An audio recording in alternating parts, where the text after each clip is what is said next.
Haryana H9 PM news channel में आप सबका स्वागत है। आइए आपको कराते हैं खबरों से। खरखोदा अनाज मंडी में सरसों की खरीद जोर पकड़ रही है। अब तक 319 क्विंटल सरसों खरीदी जा चुकी है। जिस सरसों में नमी थी वो अभी अनाज मंडी में ही पड़ी है। बहुत से किसान उसको वापस लेके गए हैं ताकि वो सुखाकर दोबारा से लेके आए। इसलिए जो मंडी प्रशासक है उन्होंने अपील की है कि किसान सुखाकर नमी रहित सरसों लेके आए ताकि उसकी आसानी से बिक सके। बहुत से किसानों की समस्या ये आ रही थी कि उनकी पूरी जो फसल है वो नहीं चढ़ी हुई थी, गेट पास कम एकड़ का निकल रहा था। अब सरकार ने निर्णय लिया कि 27 तारीख तक वो अपना पंजीकरण करा सकेंगे। उनके साथ साथ अपडेट कर दी जाएगी ताकि वो अपनी सारी की सारी सरसों मंडी में बेच सके। गेहूं और सरसों की फसल पंजीकरण के लिए दोबारा से पोर्टल खोला गया है। 27 मार्च अंतिम तिथि है ताकि किसी को कोई परेशानी ना रहे। मेरी फसल मेरा ब्यौरा पोर्टल पर आप अपडेट कर सकते हैं।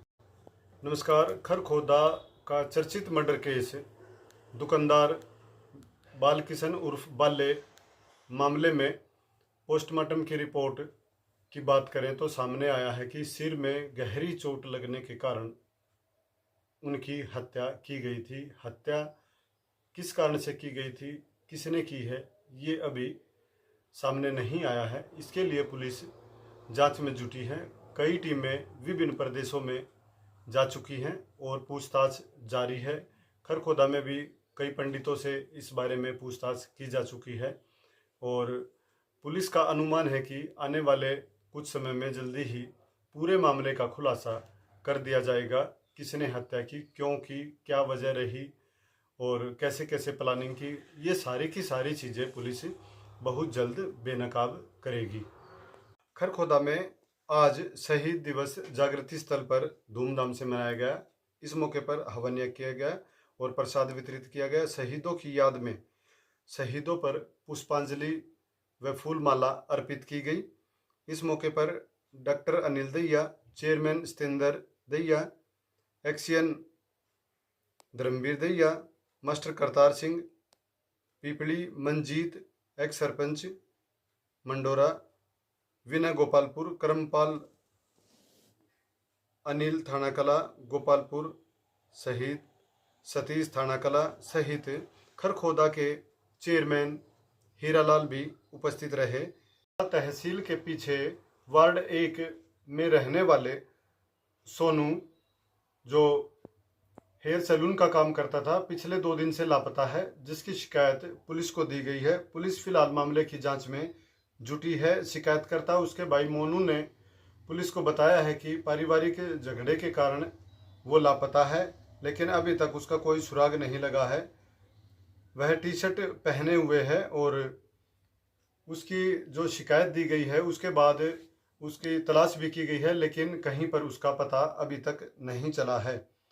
जो बस बताया जाता है कि जो लापता है सोनू, वह टी शर्ट पहने हुए है और ब्लैक रंग का पजामा उसने पहन रखा है और हवाई चप्पल पहने हुए था, लेकिन अभी तक उसका कोई सुराग नहीं लगा है।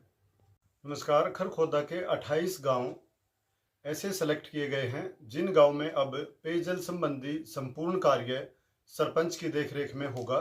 चाहे उसमें नई पेयजल लाइन दबाने की बात हो, पुरानी लाइन को ठीक करने की बात हो या पानी छोड़ने की बात हो, कितना समय पानी जाएगा, ये सारा का सारा सिस्टम अब सरपंच देखेंगे। बात चाहे उसमें ट्यूबवेल लगाने की है या फिर बूस्टर पंप या डिग्गी बनाने की है, ये सारा का सारा अब सरकार ने नए फैसले के तहत सरपंचों को देने की योजना बना ली है।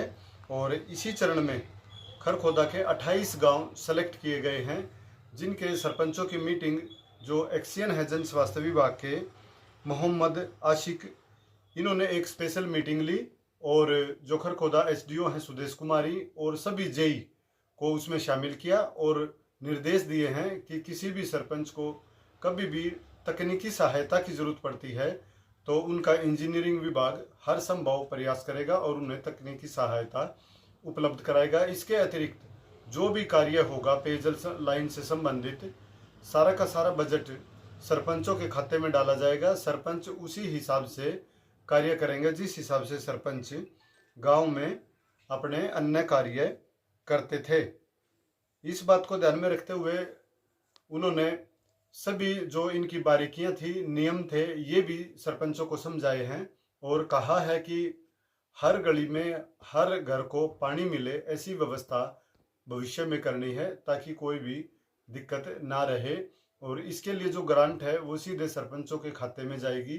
सरपंच उस ग्रांट का उपयोग कर सकेंगे ताकि बेहतर व्यवस्था यहाँ पर की जा सके। एसडीओ सुदेश कुमारी का कहना है कि वे सरपंचों की सहायता के लिए हमेशा तैयार रहेंगे।